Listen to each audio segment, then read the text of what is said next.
ketchup out of produce from the garden. So this is not my recipe. It is a canning approved recipe from Naturally Sweet Foods in Jars. What I love about this cookbook, and if you've watched how I did at the beginning of gardening season, I showed some of my favorite canning cookbooks to prepare for canning season.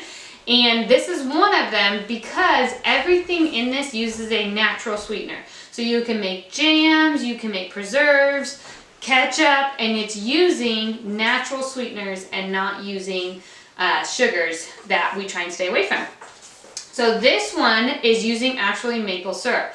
It is one of my family's favorite things that I can. And the reason being is because they say that it tastes like ketchup, but they say it almost has like a barbecue twang to it. And so they really, really like it. Actually, my husband likes it way better than ketchup. He doesn't really care for ketchup too much, but he loves this one. So I try and get some on my shelf.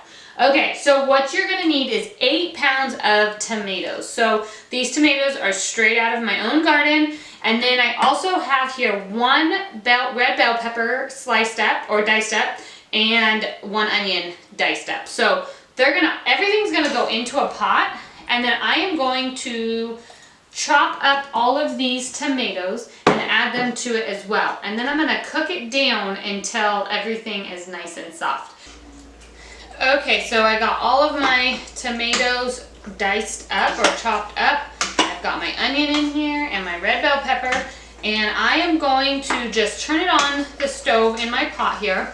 And I'm gonna let it come to a boil, and then I'm gonna let it cook for about 30 minutes. You just want everything to break down and be super, super soft. We're gonna run all of this through a food mill, so your size of your tomatoes don't have to be super, super small.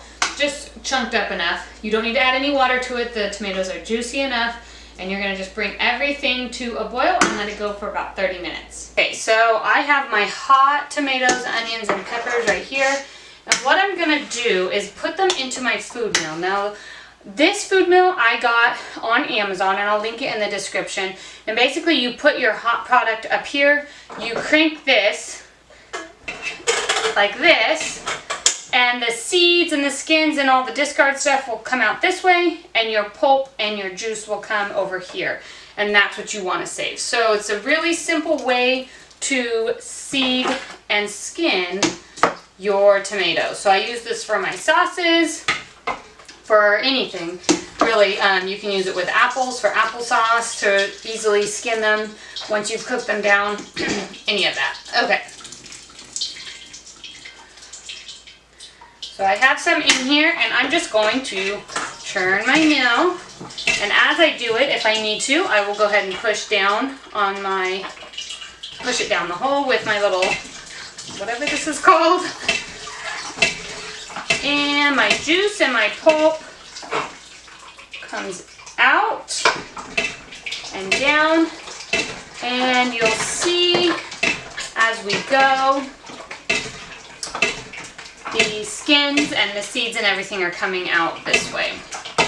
You just want a really pureed product for your ketchup. You don't want it to be chunky. So I'll keep adding to it and going more. Now, as you can see, we're in our schoolroom. It's the only table, this school table is the only table that fits my food mill properly. So, and I think I could probably do it on my kitchen table, but I don't want to ruin my kitchen table with it clamping onto it. I don't want it to make any kind of dents in there. The school table is meant to get used and abused. It gets lots of love with crafts and all kinds of stuff. Alright, we're going to keep going until we have done all of our tomatoes, peppers, and onions. Okay, so I got all of my puree, just the tomato pulp and the juice here in this pot. Now I'm going to add all the stuff that makes the delicious ketchup. So I'm going to do 2 cups of apple cider vinegar. You can use regular vinegar, but the apple cider does make it have that tangier taste. I'm going to add that in.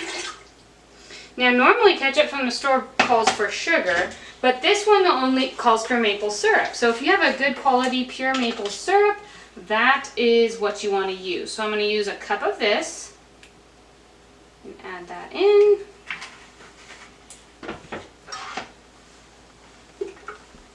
And now I'm going to add some spices. Actually, I'm going to add 1/4 cup of lemon juice, bottled lemon juice.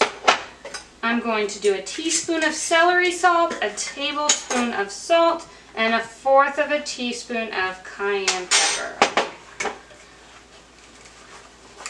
Take this out.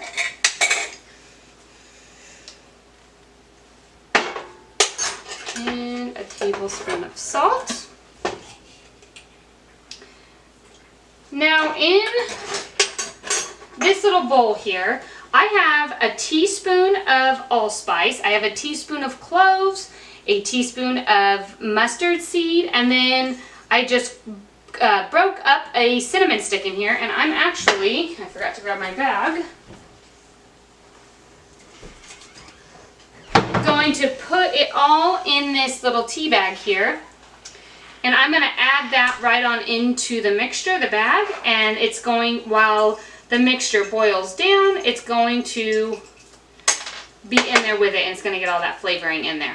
What you want to do once you have everything in your pot is let it boil for about 1 to 2 hours. So you're looking for your ketchup to start thickening all on its own. So it takes some time, so make sure you have enough time to let it really get that good consistency. Otherwise, you're not going to have a very thick ketchup. It's going to be a really watery ketchup. So I'm going to go ahead and stick this bag in. I'm going to seal it up so nothing falls out. And again, I'm just using like a mesh tea bag, a muslin cloth tea bag. And I'm just going to stick that right on in with it, and I'm going to let this go. I'm going to turn it on. I guess that would help, huh?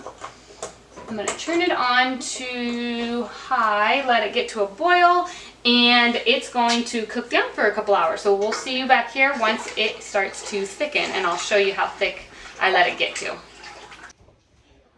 Okay, so it's been probably like 2.5 hours right now, and it's just starting to really get thick and be more like a ketchup consistency. It still has a little bit more to go, but I'm going to go ahead and start getting my canner ready. So ketchup needs water bath canning, so you've already added the lemon juice into your tomato, so you know that it is at the right acidity, so it can be water bath canned. So I have my canner here filled with water, and I'm just gonna turn it on to start heating up the water.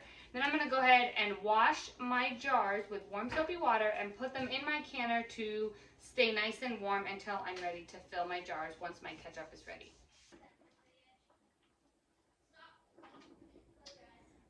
Okay, so the ketchup is nice and thick now, and I'm going to go ahead and remove my little bag here that had all the spices in it and put that in a bowl here and set it aside. And now I'm going to start ladling the ketchup into my hot jars. Okay, I'm going to remove my jars from the canner. They're nice and hot.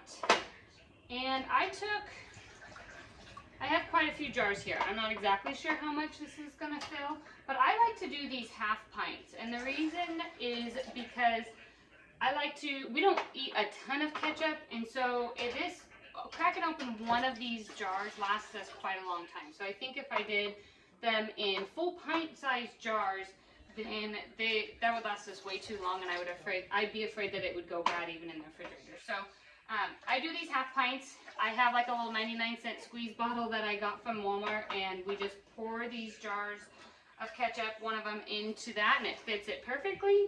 And then we use that up until it's all done, and then I open up another one. So that's kind of how we've been doing it. Now the thickness of it's still a little bit watery, but it's a lot thicker, and it's almost half of where you started, and that's what you want. So you want it to be almost half. It is going to cook a little bit more even in the canner, so it's okay to have it that way. Okay, so I'm going to fill my jars up to 1/2 inch of headspace.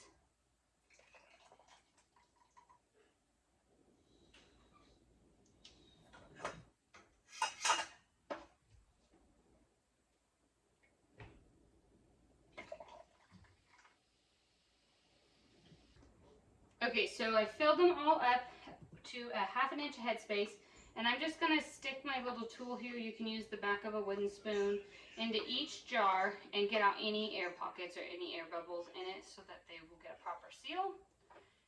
And after I have done that, I'm gonna go ahead and take my clean dish towel here. It's just a little bit damp on one side, and I am going to wipe all my rims completely clean. Make sure that you are really getting your rims clean. If there's any particles whatsoever on your rim, they will not seal. Then you go through the work of canning for no reason. If for any reasons any of your jars don't seal, that's okay. You don't have to throw the food out. It doesn't necessarily mean it's bad. You can do one of two things. You can either try again, and basically you'll just stick the jar back in your canner with the lid and the ring. I would take the lid and the ring off and try and just wipe it clean. And then you can put it back in and try again, or you can stick it in your fridge and go ahead and just use it within the next couple weeks or so. Okay, now that all of my jars are wiped clean, I'm going to go ahead and put a lid and a ring on each of them, and you're just going to go ahead and do this fingertip tight. So that just means that you don't really want to crank it down. Just put it on, and as soon as you get resistance, that's plenty. It's on tight enough. Ooh, the jars are hot, so be very careful during this step.